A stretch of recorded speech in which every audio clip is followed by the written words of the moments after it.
تیری داڑھی تیرے بعد پیدا ہوئی مگر سفید ہو گئی، اور تو ابھی تک ویسے کا ویسا کالا ہے۔ نیکی اور بدی کے تصور سے نکل کر اگلے مقام تک آ جاؤ، میں تمہیں وہیں ملوں گا۔ اپنی آواز کے بجائے اپنے دلائل کو بلند کیجیے، پھول بادل کے گرجنے سے نہیں برسنے سے اگتے ہیں۔ وفا ایک ایسا دریا ہے جو کبھی خشک نہیں ہوتا۔ جس خوبصورتی سے ہم پیار کرتے ہیں، اس خوبصورتی کو اپنے عمل میں ڈھال لینا چاہیے۔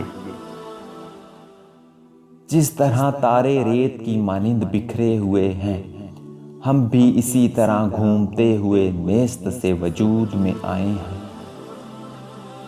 انسان کو بلندی پر لے جانا بہت مشکل ہے اور گرا دینا دشوار نہیں۔ عاقلوں نے تکلیف برداشت کر کے سونا نکالا تاکہ لوگ فائدہ اٹھا سکیں، لیکن بخیل انہیں پھر مٹی اور پتھر میں دفن کر دیتے ہیں تاکہ لوگ فائدہ نہ اٹھا سکیں۔ بغیر بھوک کے کھانا کھا لینا درویش کے لیے گناہ عظیم ہے۔ یاد رکھیں، مقدس اور پاک مقام میں داخل ہونے کا راستہ آپ کے اندر ہے۔